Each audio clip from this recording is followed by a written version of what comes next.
Mesdames et messieurs, bonjour. Merci d'être venus assister à cet atelier. Pour celui-ci, je serai accompagné de Madame Maria Jesutova Rojas, qui est une spécialiste GPEC, consultante GPEC, GEPP.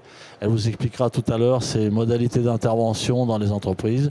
Et on travaille souvent de concert avec elle pour mettre en place dans les entreprises, justement, ce que l'on a indiqué ici, c'est-à-dire la GEPEC, la GEPP, les activités, pour prendre tout ça en compte afin d'améliorer et de rendre plus performants les plans de développement des compétences et les plans de formation. Alors pour les présentations, je suis Dominique Bernet, je suis directeur commercial des sociétés Appli RH et Services RH Online. Donc pour ceux qui nous connaissent, voilà. Puis pour les autres, je vais faire un rapide résumé. Appli RH édite des logiciels pour la formation. Donc on équipe aussi bien les organismes de formation que les plans de formation de très grosses entreprises. Quand je dis très gros, c'est vraiment des très très grosses entreprises.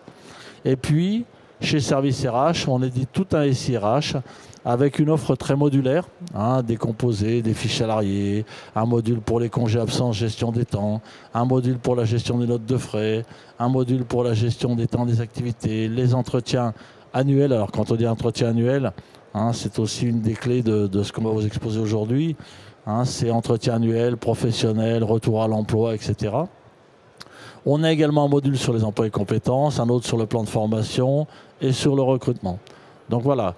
Et dans nos logiciels, depuis des années, on a déjà intégré un certain nombre de choses. Et on préconise aux entreprises aujourd'hui de ne plus faire les plans de formation comme on a pu les faire il y a une 10 ou vingtaine d'années.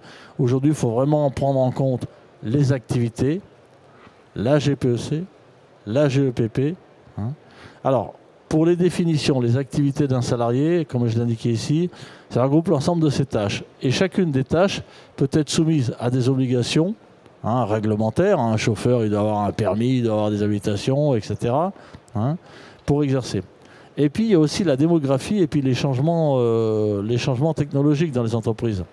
Je vous donne un exemple. Aujourd'hui, des concessionnaires automobiles, s'ils ont, je ne sais pas moi, 50 personnes sur les moteurs diesel et puis 30 sur les moteurs essence, il faudra peut-être qu'ils pensent rapidement à avoir des gens sur de l'hybride ou de l'électrique.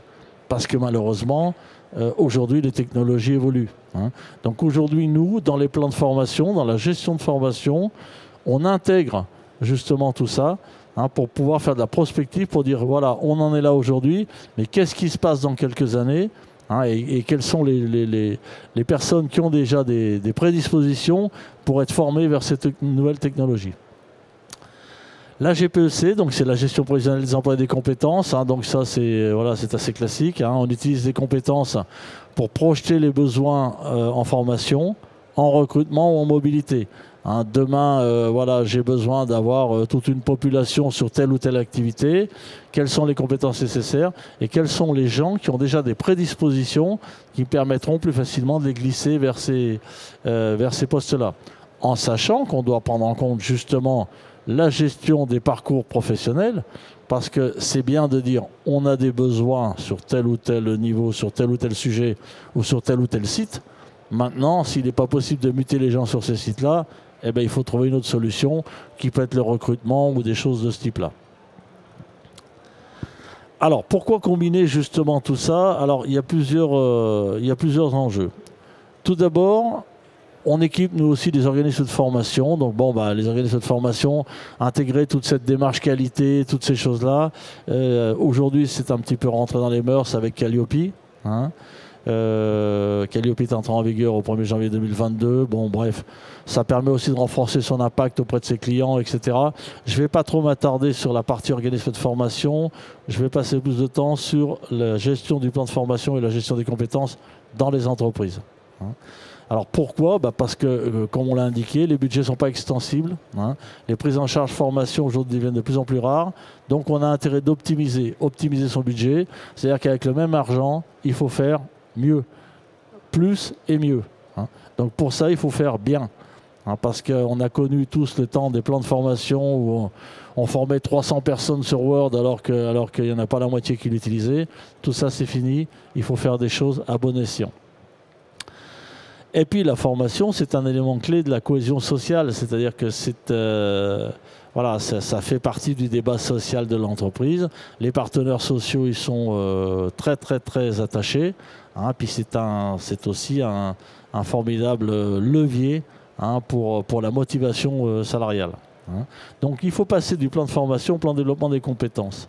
Hein. On n'est plus dans cet ancien plan de formation où on faisait de la formation de masse sans trop se soucier et de l'impact et du besoin.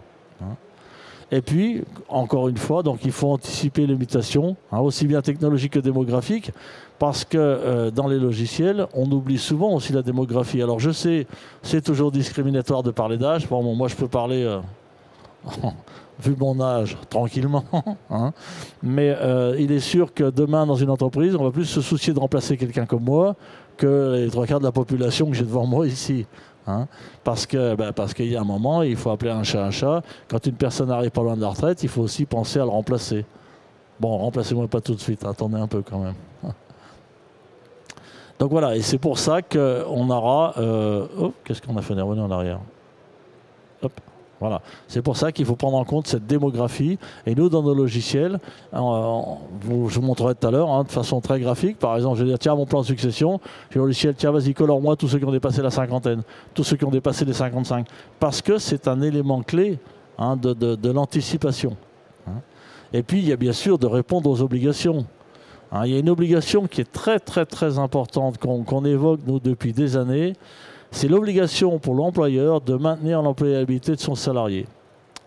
Alors, pour beaucoup d'entreprises, ouais, c'est une loi comme une autre, mais l'obligation de maintenir l'employabilité de son salarié, attention, si ce n'est pas bien anticipé, si ce n'est pas bien géré, ça peut aussi être source de pas mal de conflits. Et le fait de bien le gérer, ça peut aussi vous éviter beaucoup de prud'hommes. Hein, parce que demain, vous licenciez un salarié pour une raison X ou Y, hein, il aura le beau jeu de dire derrière, on n'a pas maintenu mon employabilité, ça ne me permet pas de retrouver du travail, donc l'entreprise sera pénalisée. Et ça, à mon avis, devant les tribunaux, vous n'y couperez pas. Et puis il y a aussi d'autres obligations, le bilan à 6 ans, hein, le bilan des entretiens professionnels. Toutes les entreprises ne sont déjà pas dans les clous aujourd'hui sur les entretiens pro, et elles le sont encore bien moins sur les bilans à 6 ans. Parce que sur le bilan à 6 ans, on doit vérifier un certain nombre de choses. On doit vérifier qu'on a bien fait passer les entretiens tous les 2 ans déjà. On doit vérifier que le salarié a bien suivi une formation non obligatoire. Enfin bref, on doit aborder la VE, on doit aborder tout un tas d'éléments. Hein. Donc il est impératif pour les responsables d'entreprise ou pour les DRH, quand on est dans une entreprise un peu plus grosse, d'être particulièrement vigilant sur tous ces points-là. Hein. Donc la formation, oui, on a changé, hein, on change complètement le monde de la formation. On est vraiment passé d'une gestion quantitative à une gestion qualitative, hein, où aujourd'hui on va contrôler l'impact de ce que l'on fait, on va déjà mieux l'anticiper, on va déjà mieux la prévoir, on va essayer de faire des choses beaucoup plus raisonnées là où on en a besoin, et puis surtout on va essayer de beaucoup mesurer l'impact, hein, avec justement les entretiens, parce que les entretiens, ça permet d'anticiper les demandes de formation. Hein, mais ça permet aussi d'avoir des retours des managers. On a fait des formations, c'est bien, mais est-ce qu'elles ont eu un réel impact, hein? Et pareil pour la gestion des compétences et la gestion des parcours professionnels. Parce qu'aujourd'hui, tout ça est lié. On ne peut plus avoir, comme on avait dans le temps, un truc qui fait ça dans son coin, un logiciel de formation, un logiciel d'entretien, etc. Hein, aujourd'hui, tout doit être imbriqué. Voilà, j'ai des gens qui ne sont pas formés, ils ont un manque de compétences. Quelles sont les formations qui peuvent me permettre d'améliorer leur situation? Si je ne trouve pas en interne ce qu'il me faut, est-ce que je recrute? Donc tout ça est très lié. Hein. On ne peut plus aujourd'hui avoir des briques différentes. Hein, et qui ne se parlent pas. Alors ça peut être des logiciels différents, ça peut être des éditeurs différents, mais on doit se parler. Dans des logiciels comme les nôtres aujourd'hui, nous on ne fait pas la paye. Mais il est inconcevable de ne pas s'interfacer avec la paye parce qu'on ne va pas tout ressaisir. Alors je vais laisser maintenant la parole à Maria Jesús Tovar-Rosas qui va vous expliquer ses méthodes d'intervention. Bonjour, Marie-Jesús Tovar-Rosas, dirigeante de la société MJ Conseil en RH. Et ça fait 22 ans que je mène ce type de projet pour accompagner les entreprises, aussi bien des grands groupes que de petites entreprises à la mise en place d'une gestion prévisionnelle et qu'on peut appeler une gestion vraiment stratégique de l'entreprise, car aujourd'hui, donc une entreprise, quand elle a des projets de développement ou des projets de réorganisation, il est essentiel de travailler sur ces aspects qui concernent déjà la préservation du capital humain de l'organisation. Donc bon, vous voyez le mot GPEC. Aujourd'hui, il y a donc d'autres choses qui sont arrivées, qui est la gestion des emplois et des parcours professionnels, qui est quelque chose aussi qui va être, c'est une évolution donc de la GPEC, ce qui nous permet effectivement d'avoir une gestion, je dirais, plus intelligente de ce qui va être déjà l'évolution des emplois, mais aussi des parcours professionnels des collaborateurs présents dans l'organisation. Donc, dans cette gestion prévisionnelle, il y a à développer ce qu'on appelle une intelligence dans la valorisation du capital humain. MJ Conseil donc, se consacre aujourd'hui toute son activité à pouvoir accompagner des entreprises et avec un axe très important qui sont les petites entreprises, parce qu'il y a vraiment énormément de choses à faire dans ce domaine-là. Le grand groupe aura beaucoup plus de facilité, surtout pour les obligations qui existent pour la GPEC. Mais pour les petits groupes, c'est beaucoup plus difficile. Donc, c'est pour ça que ça fait des années que j'incite vraiment les entreprises à faire vraiment une stratégie des ressources humaines. Et surtout quand il y a des projets de développement. Tout ceci en ayant conscience de la valorisation de l'humain. Parce que dans la démarche qui est proposée, donc je travaille avec Dominique, ça fait déjà une dizaine d'années, pour instaurer cet outil dans les entreprises, mais aussi il y a le fait qu'il y a une plus-value qui est la valorisation de l'humain. Donc il y a tout un travail qui est fait non seulement sur la partie qu'on pourrait appeler hard de la compétence, et la mise en place des outils, mais il y a un travail qui est fait sur l'humain, surtout quand il y a des gros projets de développement, comme on fait pour accompagner tout ce processus en intégrant et je dirais en faisant un partenariat avec tous les collaborateurs, avec tout le management. Donc, dans ce processus, donc, il y a effectivement, comme le disait Dominique, il y a toute cette conscience de maintenir l'employabilité donc, des salariés.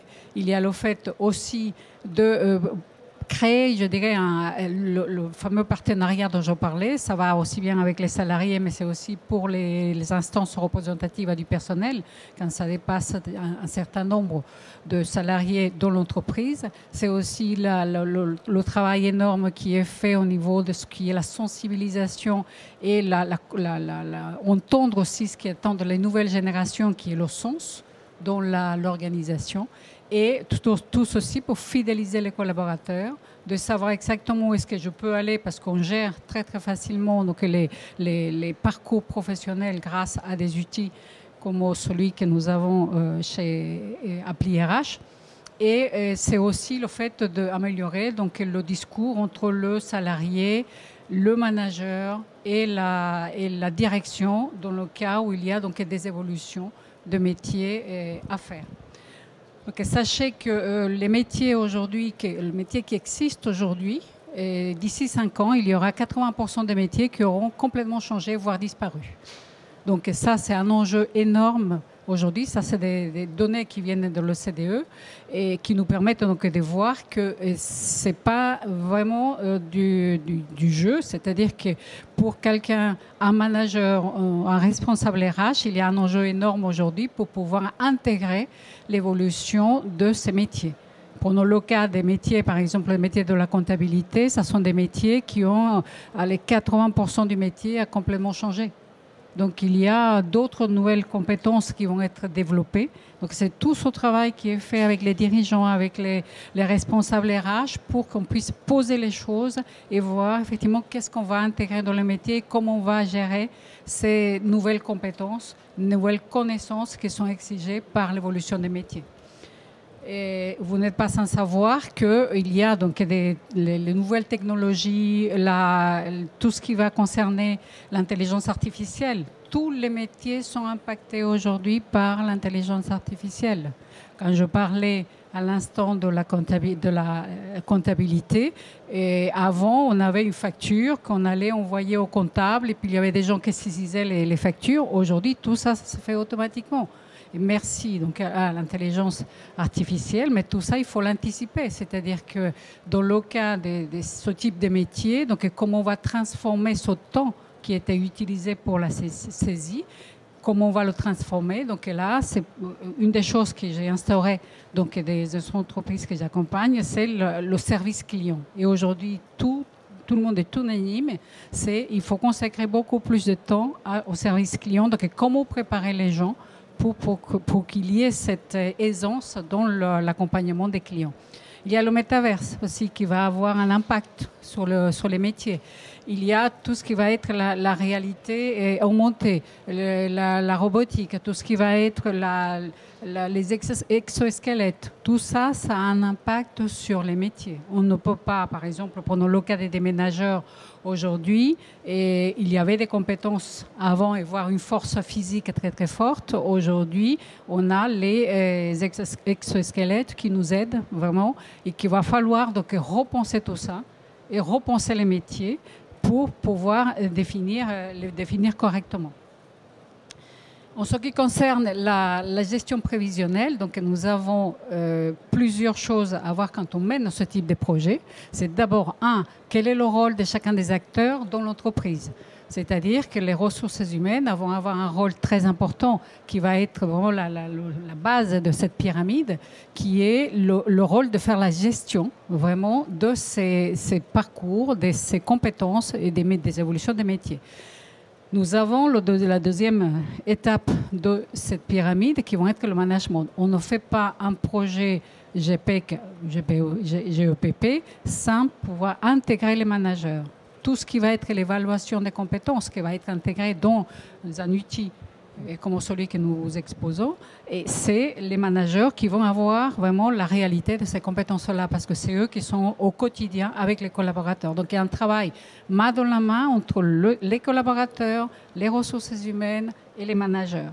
Et la dernière étape donc, de cette pyramide qui est la direction, c'est-à-dire la direction, c'est celle qui va donner la stratégie de ressources humaines qui va être définie. En fonction de la stratégie globale de l'entreprise, on définit une stratégie de ressources humaines qui est adaptée à la vision et au projet de développement de l'entreprise. Celle-ci, on va la passer un peu plus vite, n'est-ce pas? Donc effectivement, là, j'ai dit beaucoup de choses par rapport à celle-là, c'est-à-dire qu'il y a dans une démarche GPEC, il y a un processus. Donc, dans ce processus-là, il y a d'abord ce qu'on appelle la clarification de ce projet d'entreprise. Il y a la négociation, parce que prenons le cas un cas concret que j'ai pu mener donc, à la RATP, il y avait des bus qui sont des bus qui circulent aujourd'hui ici à Paris. Donc, il y avait une population qu'il fallait faire monter en compétences pour pouvoir faire la maintenance de ce type de bus. Donc, il a fallu repenser les métiers, repenser la façon dont on allait monter en compétence les collaborateurs. Donc, il y a eu toute une négociation qui a été faite avec les syndicats pour définir ce qu'on appelle un accord GPEC et dans lequel il allait être intégré cette évolution des métiers, des mécaniciens qui allaient faire la maintenance de ces nouveaux bus de Paris. Et ensuite, il y a la mise en place. Donc, dans la mise en place, effectivement, il y a tout le travail qui est fait quand on prend donc, un outil comme le nôtre, c'est-à-dire qu'il y a un travail de définition de ce que... Trop vite. Voilà. Un travail de définition de ce qu'on appelle les axes et les familles des compétences. Il y a un travail qui est fait sur les catégories des compétences. Et donc, tout le temps process pour définir le référentiel aussi bien des métiers et le référentiel des compétences. Toutes ces étapes-là, bien évidemment, sont faites en accord avec les collaborateurs. Donc, il y aura des ateliers qui sont spécifiques pour travailler sur les métiers, avec les managers, avec les ressources humaines et validation, bien évidemment, dans les entreprises où il y a donc, des instances représentatives des personnels. Donc, il y a une négociation qui est faite avec les instances représentatives du personnel. Tout ceci nous mène aux évaluations annuelles, c'est-à-dire que l'outil essentiel pour pouvoir évaluer les compétences des collaborateurs, c'est les évaluations annuelles. Donc, Dans l'outil, donc il y a un module qui est le module GPEC, GEPP, il y a un module donc évaluation annuelle et entretien professionnel, que tout ceci, je le travaille avec les entreprises, qu'ensuite on va informatiser. Pareil pour les parcours professionnels et le plan de développement des compétences. Et le dernier point, donc c'est le plan de succession, c'est-à-dire qu'il y a des entreprises pour lesquelles il y a des personnes qui vont être remplacées, soit parce qu'elles vont partir à la retraite, soit pour des personnes qui vont quitter l'entreprise. Donc il y a tout un plan qui est défini, que Dominique qui va vous présenter à l'instant. Donc je passe la parole à Dominique. Merci. Alors, comme vous l'avez compris, aujourd'hui, ça sous-entend de recenser beaucoup d'informations. Des informations qui viennent des salariés, des informations qui viennent des managers, les souhaits de la direction, etc. Des indicateurs aussi. Donc, il va falloir pour ça vous doter d'outils. Parce que les tableaux Excel, c'est bien. C'est notre principal concurrent d'ailleurs. Mais il y a un moment, on en voit les limites. Hein, ça va bien quand on n'est pas dans une trop grosse structure. Dès qu'on grossit un peu, dès qu'on veut mettre en place une GPEC, moi j'ai vu beaucoup de gens mettre en place la gestion de compétences sur des tableaux Excel, ça fonctionne, il n'y a pas de problème. Mais c'est un temps, c'est vraiment chronophage au possible. Si on veut faire bien, c'est très très très chronophage. Alors, pour les outils, il y a plusieurs outils. Tout d'abord, les questionnaires de satisfaction. On a fait une formation, on va demander à son client, ça peut être un service de l'entreprise, etc., ça peut être un manager, ben voilà, qu'est-ce que vous en avez pensé, est-ce que c'était bien, est-ce que c'était mauvais.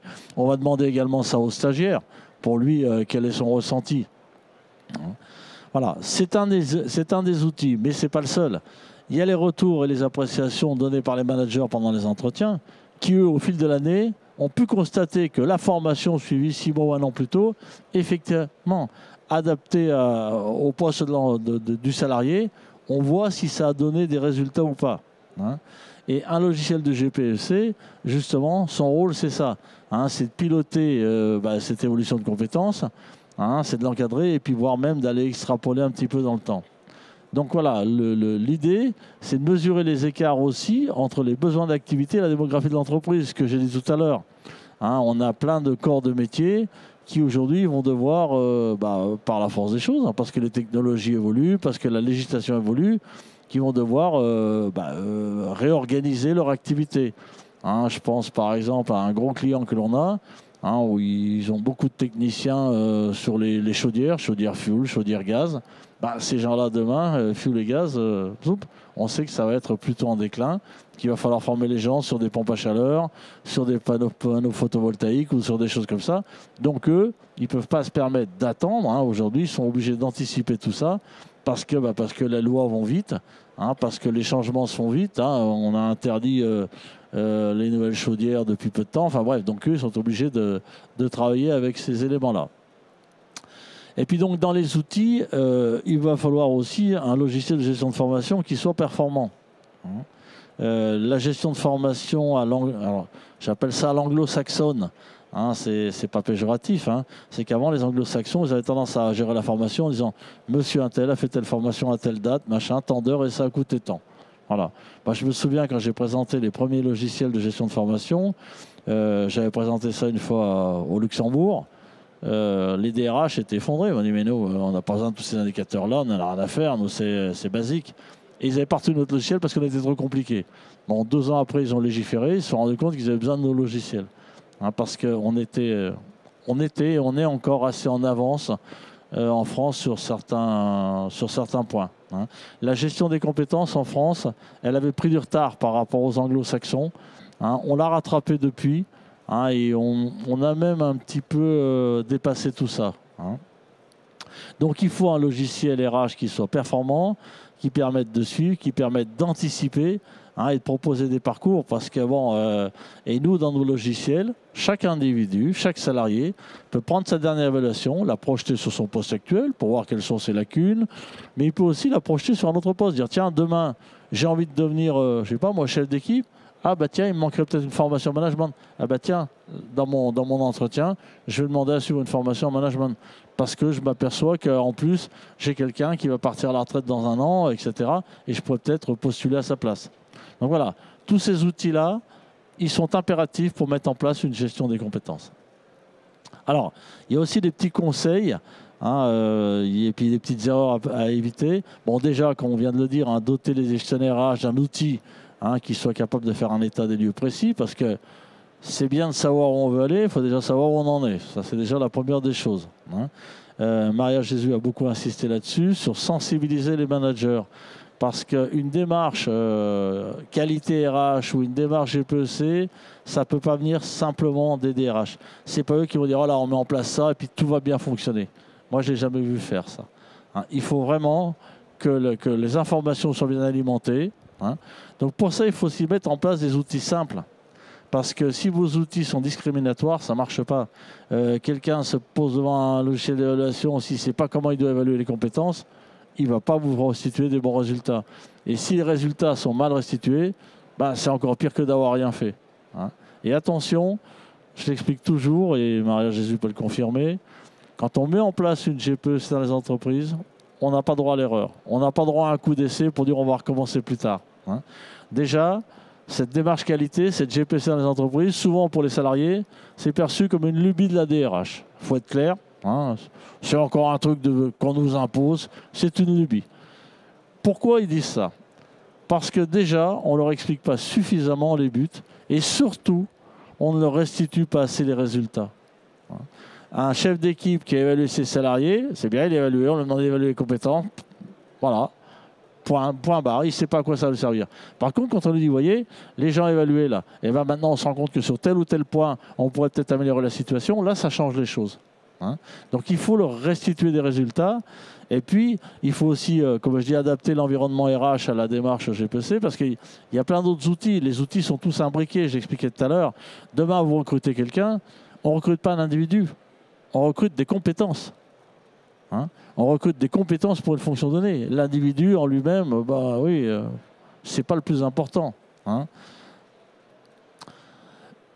Donc il ne faut pas se contenter non plus d'indicateurs globaux, hein. C'est-à-dire que bon, dans tous les logiciels ou dans nos logiciels, on peut faire des analyses de compétences par site, par service, par fonction, par catégorisation professionnelle, etc. Tout comme on peut faire ces mêmes indicateurs sur la formation. Mais il y a un moment, il faut savoir aussi descendre un peu plus bas. Alors attention, quand on met en place des GPEC, des gestions de compétences, il ne faut pas non plus vouloir descendre trop bas, hein. Bon, j'ai eu l'exemple, et je pourrais vous le donner, hein, d'une grosse structure qui avait mis en place des référentiels. Et je leur ai dit, vous savez, quelqu'un qui sait desserrer un boulon, on peut quand même penser qu'il va savoir le resserrer. Par contre, si vous faites des référentiels trop complexes, trop lourds, ça ne marche pas. Moi, j'ai vu des sociétés faire des référentiels de 200 ou 250 compétences par individu. Imaginez un manager qui a 10 salariés sous ses ordres, 250 compétences, ou alors je ne sais plus compter, mais ça fait 2500 lignes à remplir. Eh bien, ça ne marchera jamais. Voilà, clairement. Moi, je ne vois aucun manager, surtout dans les milieux techniques, qui va remplir 2500 lignes de compétences. Donc, il faut être assez prudent, hein, il faut se fixer des objectifs, il ne faut pas non plus fixer des objectifs inatteignables. C'est là, en fait... Allô? Oui. Donc c'est là, en fait, c'est important d'avoir ce travail de partenariat et qu'on crée vraiment des ateliers pour pouvoir impliquer les collaborateurs, mais impliquer aussi les managers, de façon que la façon dont le métier vont être redéfinis, vont être structurés, et ben, la personne a la conscience de quelles sont les compétences qui sont demandées. Le manager a conscience de ce qu'il va évaluer. Et donc, bien évidemment, est-ce que c'est en accord avec la stratégie dont je parlais tout à l'heure?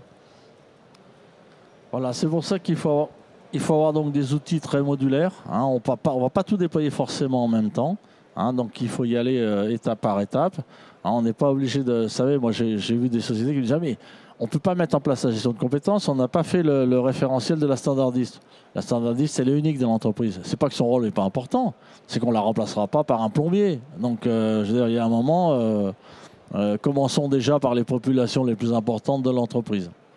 C'est là aussi, quand on définit, pardon Dominique, c'est quand on définit les métiers, et déjà il y a tout un audit qui est fait avant, et de façon à voir quels sont les métiers clés de l'entreprise. Donc généralement on commence à travailler donc, sur ces métiers clés, c'est-à-dire les métiers qui font la production de l'entreprise. Et à partir de là, donc après on passe aux fonctions plus administratives de l'organisation. Voilà, donc comme on le disait tout à l'heure, il faut bien anticiper les besoins il faut se faire un cahier des charges, le respecter, faire un vrai plan stratégique. Hein.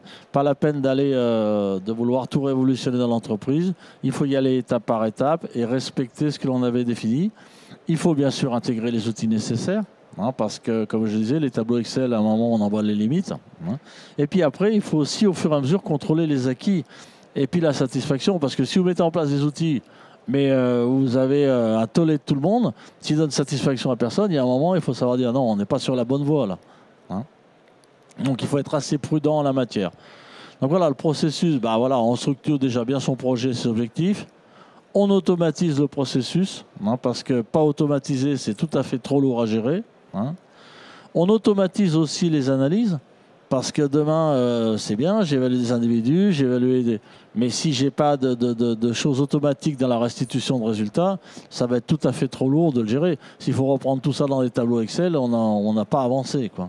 Hein. Et puis donc, il faut bien prendre en compte les solutions, mais aussi les contraintes sociales. Il y a un côté social à respecter. Hein, notamment sur les entretiens professionnels, sur les parcours, sur le développement des compétences. Donc il faut être assez vigilant là-dessus. Et puis bien sûr, derrière tout ça, l'idée c'est vraiment de booster la formation, parce qu'encore une fois, voilà, tout est imbriqué, hein, c'est-à-dire que tous les strates de l'entreprise sont concernés, déjà, hein, et puis eh bien, il faut fédérer tout ça peut-être autour d'un SIRH ou d'un logiciel, mais avec une relative autonomie pour chacun. Hein, il faut que les gens aient leur autonomie, il faut qu'ils aient leur propre restitution de résultats. Hein, il ne faut pas que ce soit qu'un outil RH. Hein, c'est un outil collaboratif dans l'entreprise qui va concerner tous les strates, tous les niveaux de l'entreprise et toutes les fonctions de l'entreprise. Alors, nous, dans nos logiciels, bah oui, on organise tout ça hein, avec la GPEC, les entretiens, etc., etc. Hein. Et puis voilà, on a des logiciels qui sont très graphiques, hein, parce que les graphiques, vous savez, les tableaux avec des chiffres complexes, c'est bien, mais les graphiques, c'est quelquefois beaucoup plus simple à interpréter, à analyser. Hein. Je vais vous en donner un ou deux exemples tout de suite après. Hein, on va passer sur nos logiciels tout de suite après. Voilà, des choses très graphiques, des organigrammes de succession, des graphiques un petit peu dans tous les sens. Ça restitue mieux les résultats pour les salariés. Hein. Parce qu'encore une fois, il faut que les résultats reviennent à tout le monde, pas seulement aux managers. Hein. Il faut que tout le monde ait un retour là-dessus. Alors, hop, on va passer rapidement. Hein, donc, comme je vous le disais, nous, on est très graphique. Hein, beaucoup de choses se font en un clic. Les bilans sociaux, des choses comme ça. Nous, un bilan social, c'est bilan social telle année. Poum, on laisse faire le logiciel, il mouline et calcule. Alors, bien sûr, on nous dit, ouais, mais on peut faire des requêtes aussi. Oui, on peut faire des requêtes. Nous, souvent, les requêtes, quand les gens veulent des statistiques, veulent croiser des choses, on projette ça sur des tableaux et des graphiques croisés dynamiques. Parce que c'est des choses que les gens maîtrisent. Hein. Donc, on va leur faire des choses toutes prêtes, toutes pré-mâchées. Mais après, ils peuvent aussi adapter. Hein, parce que faire des choses trop complexes, faire des requêteurs, un DRH ou une secrétaire RH, elle n'est pas là pour faire des requêtes toute la journée. Elle est là pour avoir des résultats. Et quand un chef d'entreprise vient voir sa secrétaire et qui lui dit « Tiens, je veux tel et tel indicateur », poum, il faut appuyer sur un bouton, il faut que ça sorte. Hein, il ne faut pas mettre 4 heures pour faire ça. Hein, parce qu'autrement, c'est tout à fait trop lourd. Et on voit dans le graphique que vous voyez là, donc vous voyez, je ne sais pas si on voit la cerise ici, non. Le graphique, vous voyez qu'il y a des couleurs, donc il y a la couleur rose, il y a la couleur verte et la couleur bleue. En fait, quand on fait les évaluations annuelles, donc ça va être le résultat, c'est-à-dire qu'il y a l'évaluation, le rose, ça va être le référentiel qui a été défini au niveau de la GPEC. C'est-à-dire le référentiel métier, le référentiel compétences. Et le vert, c'est l'évaluation du manager. Et le bleu, donc ça va être l'évaluation du collaborateur, c'est comment il s'évalue. Et ça, c'est extrêmement intéressant parce que là, on voit précisément quels sont les écarts qui peuvent exister par rapport à un métier. Et par conséquent, quel est le plan d'action que nous allons définir pour pouvoir faire évoluer le collaborateur. Alors effectivement, nous on prend souvent en compte aussi les données du salarié. Sur l'évaluation des compétences, par exemple, on permet au salarié d'évaluer ses compétences.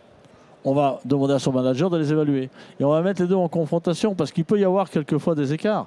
On peut se rendre compte quelquefois que sur un site donné, on ait des niveaux de compétences beaucoup plus bas qu'ailleurs. C'est peut-être pas forcément parce que les salariés ont un niveau plus bas, c'est peut-être que le manager il a tendance à noter de façon un petit peu différente. Donc le fait de confronter tout ça, ça permet d'avoir une visu bien meilleure et d'avoir une analyse beaucoup plus fine. Donc on a le même cas pour la formation aussi. Alors j'aurais voulu passer sur mon écran, bon mais il nous reste le garde-temps. J'aurais voulu passer sur mes écrans pour vous montrer des exemples très concrets de ce que l'on fait nous dans nos logiciels. Quand je fais un organigramme de succession, quand je fais des choses comme ça, c'est simple, c'est rapide. Donc nous aujourd'hui, le maître mot dans nos logiciels, c'est la simplicité. Parce que les usines à gaz, passez-moi l'expression, ça ne marche pas. Bon, j'ai dit ça une fois dans une entreprise de gaz, ils m'ont dit oui, mais il ne faut pas le dire chez nous. Mais voilà, ça ne marche pas.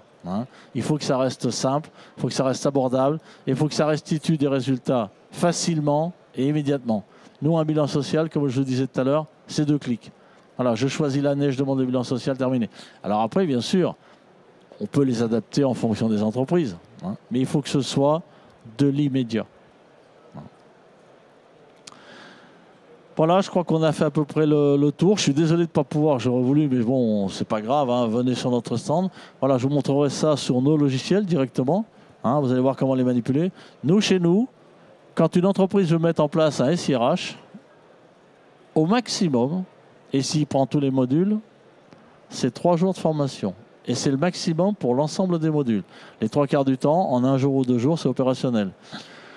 Je vais vous donner un dernier exemple d'une société qui est pourtant distributeur d'un de nos concurrents, qui a décidé au mois de décembre dernier de passer chez nous. Ils ont dit voilà, on a 1200 salariés, on a fait des tests avec d'autres pour les entretiens, ça a été un fiasco, on a essayé un éditeur américain, ça a été un fiasco, on veut bien passer chez vous parce qu'on a entendu parler de vous chez certains clients communs. Par contre, on est début décembre, on veut que tout soit opérationnel au 20 décembre. Bon, j'aurais dit, écoutez, pour nous, ce n'est pas un souci, on nous demande souvent à nous nos délais. Mais ce n'est pas nos délais qui sont à prendre en compte, c'est l'entreprise. Est-ce que l'entreprise elle a les capacités à nous donner les fichiers dans les délais? Est-ce qu'elle a les capacités à nous recenser les informations suffisamment? Et je dis, moi, si la semaine prochaine, vous nous donnez tous vos fichiers, je vous promets que dans 3 semaines, vous êtes opérationnel. Eh bien, le 20 décembre, tout était opérationnel. Voilà. Parce que, encore une fois, c'est des outils qui restent assez simples à utiliser. Et beaucoup de restitutions, comme je disais, graphiques, etc., ou Excel, parce que ça reste aussi simple à interpréter derrière.